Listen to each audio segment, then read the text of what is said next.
సర్వేశ్వర, నీవు అనంత శక్తి సంపన్నుడవు, పరమాత్ముడవు, యోగీశ్వరుడవు.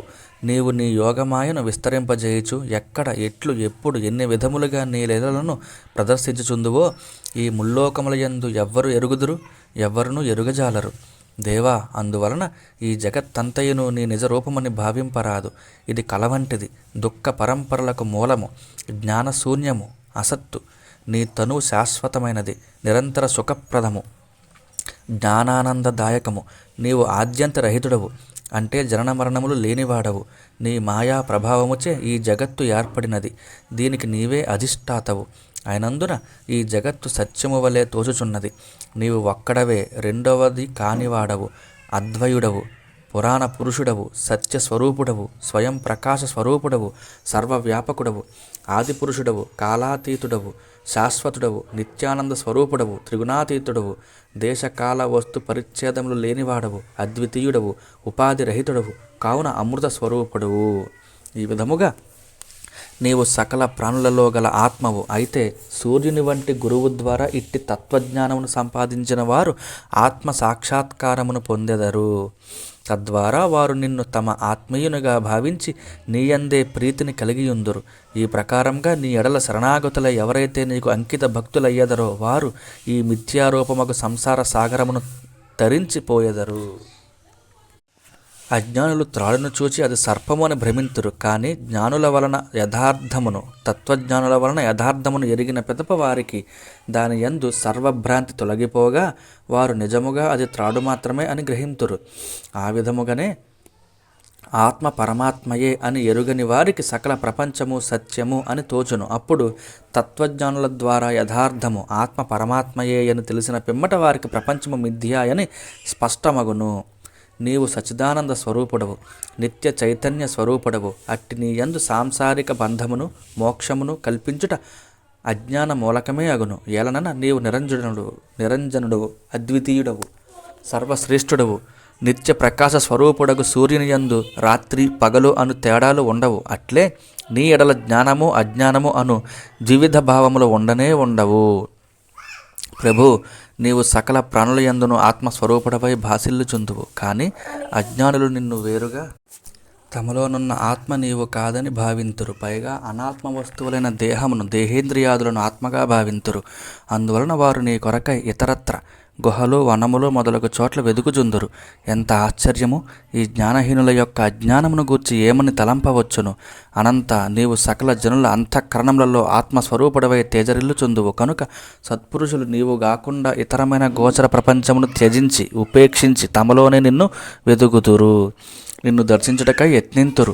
త్రాడు వాస్తవముగా పాము కానప్పటికీ దాయన యందు సర్పభ్రాంతి తొలగనిదే వారికి నిజమైన త్రాడు స్వరూపము ఎట్లు తెలియను? అట్లే బాహ్య ప్రపంచమంతయు మిథ్యాయను భావము తొలగనిదే వారు, ఆ సత్పురుషులు, తమ అంతఃకరణముల యందు నిన్ను ఎట్లు దర్శింపగలరు? భక్తుల హృదయములలో స్వయముగా ప్రకాశించు పరమేశ్వర, నీ స్వరూప జ్ఞానము, నీ మహిమ బోధపడినంతనే జగత్తు సత్యము అను అజ్ఞానజనితమైన భావము తొలగిపోవును. అదియును నీ పాద పద్మములను సేవించడం ద్వారా నీ అనుగ్రహమును కొద్దిగానైనను పొందినవాడే సచిదానందమయమైన నీ మహిమ యొక్క తత్వములను తెలుసుకొనగలడు. ఇతరులు జ్ఞాన వైరాగ్యాది సాధనల వలన ఎంతో కాలము ప్రయత్నించినను నీ అనుగ్రహము లేనిదే వారికి నీ మహిమ యొక్క యథార్థ జ్ఞానము ప్రాప్తింపదు. పరమేశ్వర, అందువలన ఈ జన్మయందే గాని మరి ఒక జన్మలో గాని పశుపక్ష్యాది జన్మలలో గాని నేను నీ దాసులలో ఒకడనై నీ పాద కమలములను సేవించడి భాగ్యము కలుగునట్లు నన్ను అనుగ్రహింపుము. స్వామి, సృష్ట్యాది నుండి ఆచరింపబడిన వందల కొలది యజ్ఞముల యందలి హవిస్సులు కూడా నిన్ను తృప్తిపరచలేకపోయాను. నీవు తృప్తిని పొందకుంటివి. కానీ నీవు ఆవు దూడల రూపములను, గోపబాలుర ఆకారములను ధరించి ఆవు పాలను, గోపాంగనల స్తన్యములను గ్రోలి పారవశ్యమును పొందుచు మిగుల కుతూహలముతో చరించితివి. అట్లు నీకు తల్లులై పాలిచ్చిన గోవులను, గోప వనితలను, గోపికలను పొందిన భాగ్యమే భాగ్యము. వారి అదృష్టమును, ధన్యతను నేను ఎంతని వర్ణింపగలను? కృష్ణ, సనాతనుడవు, పరమానంద స్వరూపుడవు, సర్వవ్యాపకుడవు, పరబ్రహ్మవు అయిన నీవు నందాది వ్రజవాసులకు ఆప్తమిత్రుడవు అగుటవా వారి పురాకృత పురాకృత సుకృత ఫలము.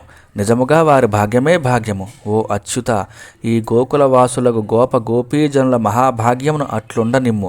ఆహా, వారే కాదు, వారి వలన రుద్రుడు, బ్రహ్మదేవుడు, చంద్రుడు, దిగ్దేవతలు, వాయువు, సూర్యుడు, వరుణుడు, అశ్వినీ దేవతలు, అగ్ని, ఇంద్రుడు, ఉపేంద్రుడు వరుసగా అహంకారము, బుద్ధి, మనస్సు అంటే వినికిడి, చెవులు, చర్మము, స్పర్శ, కన్నులు, చూపు, నాలుక, రుచి, ముక్కు, వాసన, వాక్కు, చేతులు, కాళ్ళు అనే 11 ఇంద్రియములకు అధిష్టాన దేవతలము మేము మహాభాగ్యవంతులము అయినాము.